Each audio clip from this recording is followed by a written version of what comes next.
قل هو الله أحد الله الصمد لم يلد ولم يولد ولم يكن له كفوا أحد۔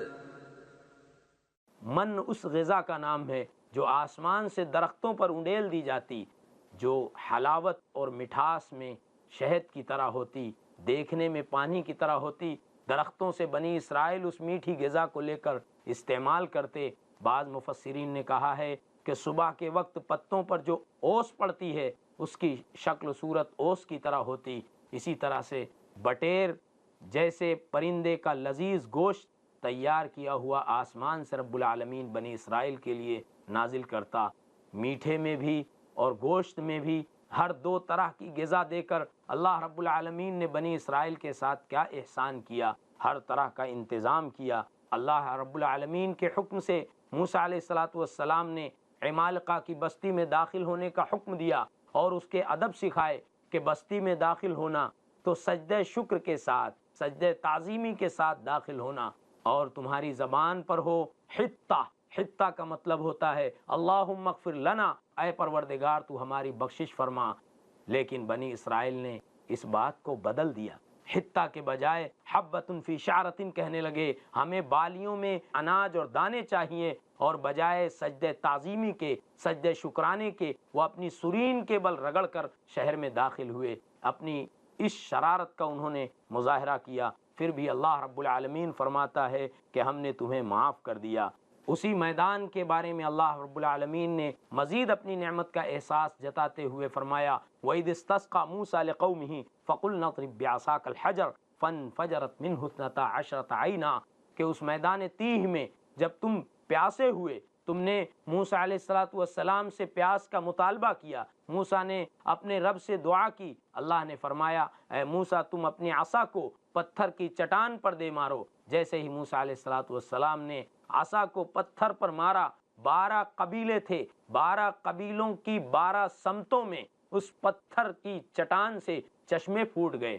قد علم کل اناس مشربہم، اللہ نے بتایا کہ ہر قبیلہ اپنے مشرب کو پہچانتا تھا، جانتا تھا۔ اللہ نے فرمایا کلوا واشربوا من رزق اللہ، اللہ کا رزق کھاؤ اور پیو، لیکن مطالبہ تم سے یہ ہے کہ زمین میں فساد نہ پھیلاؤ۔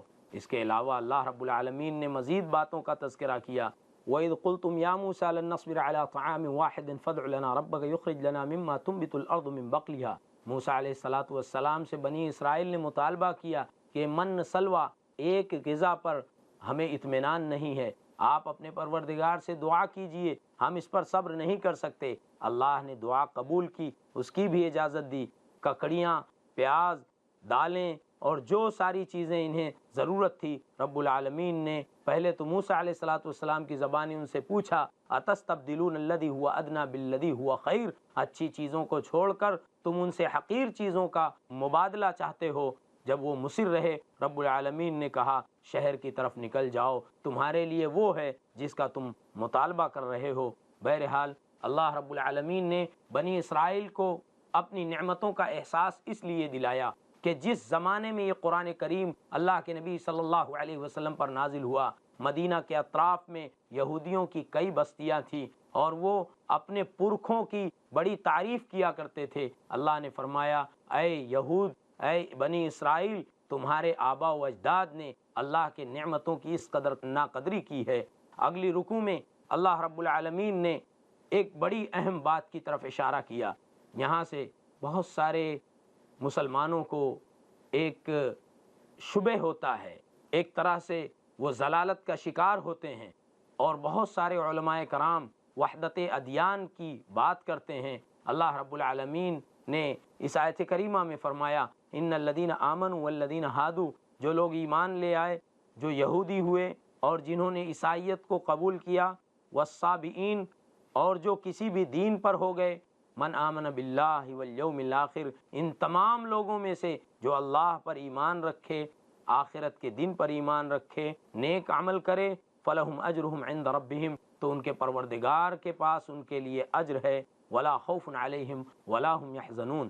اس آیت کریمہ سے کچھ لوگوں کو مغالطہ ہوا اس بات کا کہ جو جس دین پر ہے وہ صحیح ہے، لیکن آیت کا تقاضا یہ تھا کہ اپنے زمانے میں جو یہودی توریت پر قائم تھے، حضرت عیسیٰ علیہ السلام سے پہلے اگر وہ توریت پر ہی دنیا سے رخصت ہو گئے تو اللہ رب العالمین ان کے ایمان کی قدر کرتا ہے۔ جو عیسیٰ علیہ السلام کے بعد رسول اللہ صلی اللہ علیہ وسلم کی رسالت سے پہلے عیسائیت پر تھے، اللہ رب العالمین ان کے ایمان کی قدر کرتا ہے۔ لیکن نبی صلی اللہ علیہ وسلم کی رسالت کے بعد اب کوئی آپشن نہیں ہے، اب کوئی موقع نہیں ہے کہ کوئی نبی صلی اللہ علیہ وسلم کی رسالت کا انکار کرے۔ حضرت ابو ہریرہ رضی اللہ تعالیٰ عنہ سے صحیح مسلم میں روایت ہے، اللہ کے نبی علیہ السلام فرماتے ہیں کہ اس امت کا کوئی بھی شخص، خواہ وہ یہودی اور عیسائی کیوں نہ ہو، میری رسالت، میری نبوت، اسلام کو سننے کے بعد اگر میری رسالت کا منکر ہوگا اور بغیر میری رسالت پر ایمان رکھے اس کی موت ہوگی تو سوائے جہنم کے وہ کہیں نہیں جا سکتا۔ لہٰذا وحدت ادیان کا ثبوت دینا، اس آیت کو پیش کرنا وحدت ادیان کے اثبات کے لیے یہ ایک گمراہی ہے۔ اس کے بعد رب العالمین نے بنی اسرائیل کی بہت ساری شرارتوں کا تذکرہ کیا جو انشاءاللہ قرآن کریم کے اگلے پاروں میں میں آپ کے گوش گزار کروں گا۔ بہرحال اللہ رب العالمین نے احیاء موتیٰ کے تذکرے میں یہاں پر گائے کا تفصیلی تذکرہ کیا۔ سرسری طور سے میں عرض کرتا چلوں ناظرین کرام کہ موسیٰ علیہ السلام کے زمانے میں بنی اسرائیل میں ایک شخص نے راتوں رات اپنے چچا کا قتل کر دیا۔ ارادہ یہ تھا کہ چچا کے قتل کرنے کے بعد اس کی پوری پراپرٹی کا، اس کی پوری جائیداد کا میں اکیلا وارث ہوں گا اور اس کی بیٹی کے ساتھ نکاح کر کے مجھے کوئی اس کی پراپرٹی سے الگ نہیں کر سکتا۔ اس ارادے سے راتوں رات اس نے اپنے چچا کا قتل کیا اور چچا کی نعش کو، اس کی ڈیتھ باڈی کو لے کر بنی اسرائیل کے اچھے لوگوں کے قلعے کے دروازے کے سامنے راتوں رات پھینک دیا اور صبح اس نے شور مچانا شروع کیا، میرے چچا کو کس نے قتل کیا۔ چلتے چلتے یہ مقدمہ، یہ مسئلہ نبی وقت موسیٰ علیہ السلام کے پاس پہنچا۔ اس وقت ڈی این اے ٹیسٹ اور بہت سارے ٹیسٹ کا کوئی تصور نہیں تھا۔ موسیٰ علیہ السلام نے اپنے رب سے دعا کی، اللہ نے فرمایا ان بنی اسرائیل سے کہو کہ ایک گائے ذبح کریں۔ بڑی آسان سی بات تھی، ایک گائے ذبح کرتے مسئلہ حل ہو جاتا، لیکن بنی اسرائیل نے اپنی شرارت کی وجہ سے اس گائے کو مشکل بنا دیا۔ کئی سوالات کیے، گائے کا رنگ کیسا ہو، گائے کی عمر کیا ہو، گائے کس کام کی ہو۔ موسیٰ علیہ السلام نے سارے سوالوں کا جواب دیا، گائے مشکل ہو گئی۔ بہرحال بڑی مشکل کے بعد وہ گائے بنی اسرائیل کو ملی، گائے کو ذبح کیا گیا، اس کا گوشت مردہ کے جسم سے لگایا گیا۔ جیسے ہی گوشت لگایا گیا، مردہ اٹھا اور اس نے کہا میرے بھتیجے نے، میرے بھائی کے بیٹے نے مجھے قتل کیا ہے۔ یہ کہہ کر وہ مردہ دوبارہ ختم ہو گیا۔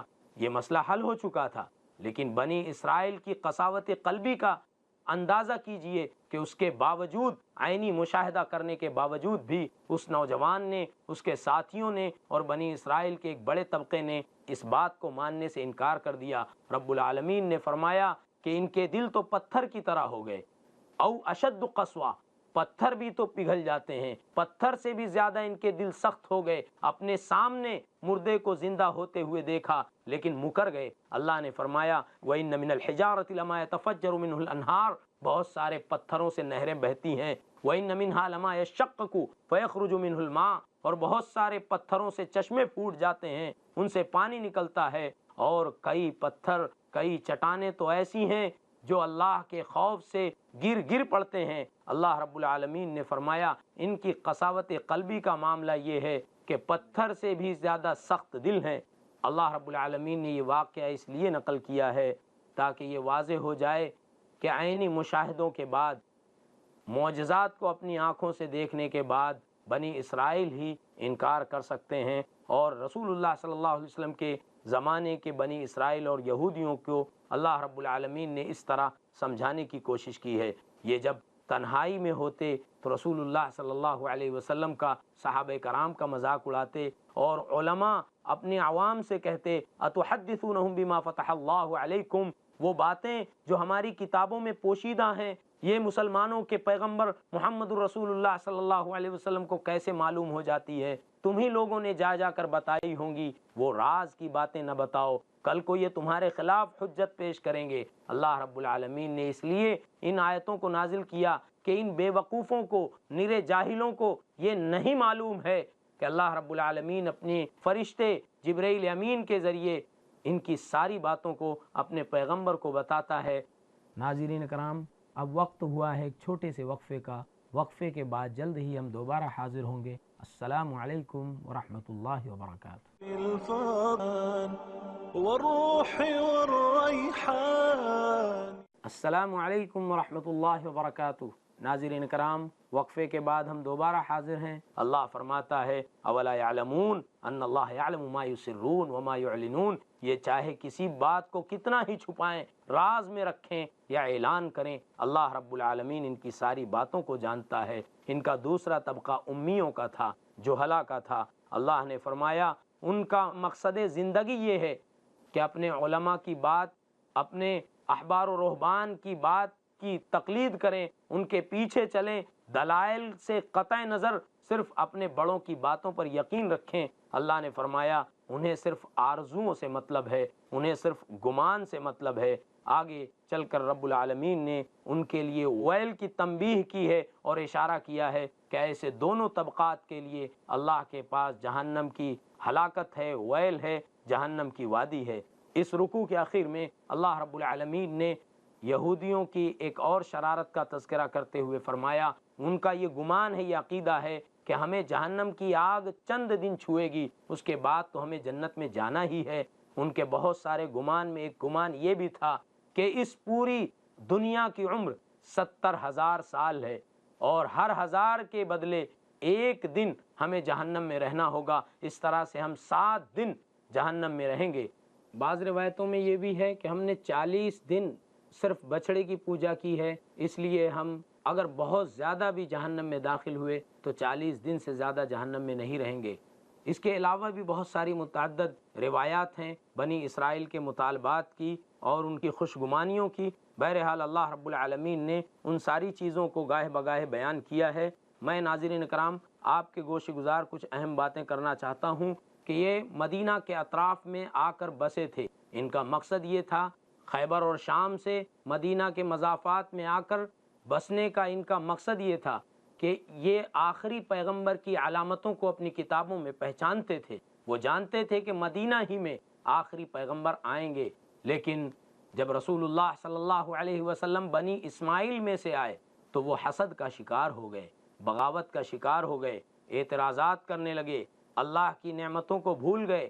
کل تک جنگ جیتتے تھے، آج انہوں نے انکار کر دیا۔ رب العالمین نے ان کی ساری باتوں کو اپنے کلام میں بیان فرمایا ہے۔ ان کا اعتراضات میں ایک اعتراض یہ بھی تھا کہ حضرت سلیمان علیہ السلام کی حکومت جادو کے بلبوتے تھی۔ اللہ کی کتابوں کو پس پشت ڈال دیا اور سلیمان علیہ السلام کے زمانے میں جو جادوگری کا چرچا عام تھا اس کا حوالہ دینے لگے۔ اللہ رب العالمین نے اس کی نفی کی ہے اور کہا ہے کہ سلیمان علیہ السلام نے جادو نہیں سیکھا، جادو کے بلبوتے ان کی حکومت نہیں تھی، بلکہ سلیمان علیہ السلام نے جادو کے تمام دستاویز کو اپنے تخت کے نیچے دفنا دیا۔ پھر رب العالمین نے ہاروت اور ماروت 2 فرشتوں کو بابل شہر میں نازل کیا، یہ بتانے کے لیے کہ جادو الگ شے ہے اور اللہ رب العالمین اپنے انبیاء کرام کو جو معجزات عطا فرماتا ہے وہ الگ شے ہے۔ اس کے علاوہ بنی اسرائیل کی آزمائش بھی ایک بنیادی مقصد تھا کہ اللہ رب العالمین نے ان ہاروت اور ماروت کو جادو سکھانے سے پہلے جادو سیکھنے سے منع کرنے کی تلقین کی تھی۔ وہ منع کرتے تھے لیکن بنی اسرائیل بضد تھے، اللہ رب العالمین نے ان کی آزمائش کے لیے انہیں بھیجا تھا۔ اس سلسلے میں ایک قصہ یوں بیان کیا جاتا ہے تفسیری روایات میں، فرشتوں نے اللہ رب العالمین سے کہا کہ بنی آدم اس قدر فساد پھیلائے ہوئے ہیں، ہم رب العالمین تیری تسبیح بیان کرتے ہیں۔ اللہ نے فرمایا وہ خواہشات جو بنی آدم کی فطرت اور جبلت میں ہے، اگر وہ خواہشات نفسانی تمہارے اندر ہوتی تو تم بھی فساد کا شکار ہوتے۔ فرشتوں نے کہا اللہ رب العالمین ہم صرف تیری ہی تسبیح بیان کرتے۔ پھر اللہ رب العالمین نے 2 عابد و زاہد فرشتوں کو، ہاروت اور ماروت کو، انسانی شکل و شباہت عطا کی اور ان کے اندر انسانی خواہشات پیدا فرما دی اور انہیں بابل شہر میں بھیجا۔ وہ شراب کے نشے میں دھت رہتے تھے۔ زہرہ نام کی ایک پارسن عورت سے انہوں نے الفت اور محبت کی، پھر شیاطین سے انہوں نے جادو سیکھا۔ یہ روایت بیان کی جاتی ہے شیخ ابن حجر رحمہ اللہ نے فتح الباری کتاب الطب باب السحر میں گرچہ اس کو بیان کیا ہے، لیکن حافظ ابن کثیر رحمہ اللہ فرماتے ہیں کہ یہ مرفوع روایت نہیں ہے، اس کی کوئی اصل نہیں ہے۔ اللہ رب العالمین نے ہاروت ماروت کو بنی اسرائیل کی آزمائش کے لیے بھیجا تھا، اگر ایسا ہوتا تو صحابہ کرام بھی جادو سیکھتے۔ بہرحال علماء امت نے اس بات کی نفی کی ہے اور یہ واقعہ صحیح نہیں ہے۔ خلاصہ کلام یہ ہے کہ بنی اسرائیل کو رب العالمین نے کئی باتوں سے آزمایا، لیکن حسد صرف اس بات کا تھا کہ اللہ کے نبی علیہ الصلاۃ والسلام بنی اسرائیل سے ہونے کے بجائے بنی اسماعیل سے تھے۔ وہ بار بار طنز کرتے تھے۔ صحابہ کرام جب اللہ کے نبی صلی اللہ علیہ وسلم کو اپنی طرف متوجہ کرتے، راعینا آپ ہماری طرف التفات فرمائیے، تمہارے طنز و تعریض کے وہ راعینا کہتے، اے ہمارے چرواہے سے خطاب کرتے۔ اللہ تبارک و تعالیٰ نے ان کی ان تمام شرارتوں کو درجہ بدرجہ بیان کیا ہے۔ محترم ناظرین کرام، چونکہ وقت ہو چلا ہے، میں آپ کو اختصار کے ساتھ یہ عرض کرنا چاہوں گا، سورۃ البقرہ کے اس پہلے پارے میں اللہ رب العالمین نے ان واقعات کو تفصیل سے بیان کیا ہے جن کا تعلق بنی اسرائیل سے تھا، اور اخیر میں اللہ تبارک و تعالیٰ نے ملت ابراہیمی کو بیان کیا، یہود و نصارہ کے اختلافات کی طرف اشارہ کیا اور کہا کہ یہ صرف دعوے دار ہیں کہ ہم ابراہیم علیہ الصلاۃ والسلام کی ملت پر ہیں، جبکہ ملت ابراہیمی یہ تھی کہ اللہ نے کہا اسلم، قال اسلمت لرب العالمین، اے ابراہیم تابع فرما ہو، تو ابراہیم علیہ الصلاۃ والسلام نے کہا اے اللہ میں فرما بردار ہو گیا۔ پھر ابراہیم علیہ الصلاۃ والسلام اور حضرت اسماعیل علیہ الصلاۃ والسلام نے خانہ کعبہ کی تعمیر از سر نو کی، اللہ نے اس کا بھی تذکرہ کیا۔ امام قسطلانی رحمہ اللہ فرماتے ہیں کہ خانہ کعبہ کی تعمیر 10 مرتبہ ہوئی۔ سب سے پہلے فرشتوں نے اللہ کے حکم سے کی، پھر آدم علیہ الصلاۃ والسلام نے کی، پھر حضرت شیس علیہ الصلاۃ والسلام نے کی، پھر ابراہیم علیہ الصلاۃ والسلام نے کی، قوم عمالقہ نے، قوم عاد کے اچھے لوگوں نے کیا، پھر اللہ کے نبی علیہ الصلاۃ والسلام کے 5ویں پیڑھی کے دادا جناب قسی نے تعمیر کی، پھر رسول اللہ صلی اللہ علیہ وسلم کے زمانے میں قریش نے تعمیر کی، قریش کے بعد اللہ کے رسول صلی اللہ علیہ وسلم کی چاہت کے مطابق حضرت عبداللہ بن زبیر نے تعمیر کی، اور حضرت عبداللہ بن زبیر رضی اللہ تعالیٰ عنہ کے بعد مروان بن حکم کے حکم سے حجاج بن یوسف نے تعمیر کی۔ مروان بن حکم نے حضرت عبداللہ بن زبیر رضی اللہ تعالیٰ عنہ کی اس تعمیر کو جو نبی صلی اللہ علیہ وسلم کی چاہت پر تھی ڈھا کر کے جو جدید تعمیر ہے اس طرز پر تعمیر کروایا۔ بعد میں اسے افسوس ہوا، لیکن امام مالک رحمہ اللہ سے جب ہارون رشید نے پوچھا کہ آپ اگر چاہیں تو اس تعمیر کو نبی صلی اللہ علیہ وسلم کی چاہت کے مطابق کر دیا جائے، تو امام مالک علیہ الرحمہ نے فرمایا کہ ایسے مجھے اس بات کا اندیشہ اور ڈر ہے کہ کہیں خانہ کعبہ کی تعمیر بادشاہوں کے ہاتھ کا کھلونا نہ بن جائے۔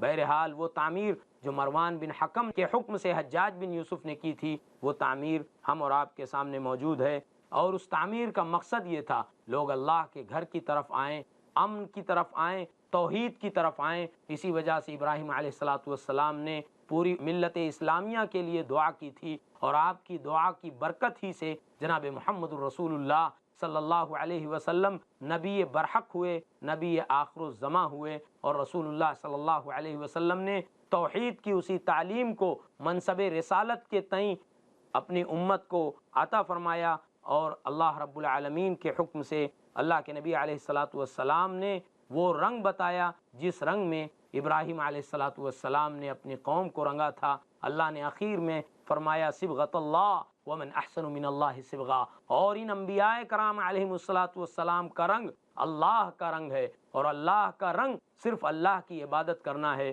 ومن احسن من اللہ صبغہ، اللہ کے رنگ سے اچھا کسی کا رنگ نہیں ہو سکتا، خواہ وہ یہود و نصارہ اہل کتاب ہی کیوں نہ ہو، خواہ وہ علماء ہی کیوں نہ ہو، اگر وہ توحید سے ہٹے ہیں تو ان کا رنگ اللہ کا رنگ نہیں ہو سکتا۔ اخیر میں رب العالمین نے 2 جگہ فرمایا تلک امۃ قد خلت لہا ما کسبت ولکم ما کسبتم ولا تسألون عما كانوا يعملون، اے یہود و نصارہ تم اپنے پرکھوں کے حوالے مت دو، ان کی نیکیاں ان کے ساتھ ہوں گی۔ یعقوب علیہ الصلاۃ والسلام نے اپنے بچوں کو جو وصیت کی تھی توحید کی وصیت کی تھی، ابراہیم علیہ الصلاۃ والسلام نے جس چیز کی بنیاد رکھی تھی وہ توحید کی بنیاد تھی، تم ان کے حوالے مت دو، انہوں نے جو کیا ان کے لیے ہے، تم جو کرو گے وہ تمہارے اپنے لیے ہوگا۔ اس لیے میرے بھائیوں، ناظرین کرام سے میں از سر نو گزارش کروں گا کہ ہم قرآن کریم کا بغور مطالعہ کریں، قرآن کریم کے نزول کے مقاصد کو سمجھیں۔ رب العالمین سے دعا ہے الہ العالمین قرآن کو بغور پڑھنے اور ان کے معانی اور مفاہیم کو سمجھنے کی توفیق عطا فرمائے، اور ہمیں نیک عمل کرنے کی توفیق عطا فرمائے، دنیا اور آخرت میں سرخروئی عطا فرمائے، آمین۔ وآخر دعوانا الحمدللہ رب العالمین۔ يا حامل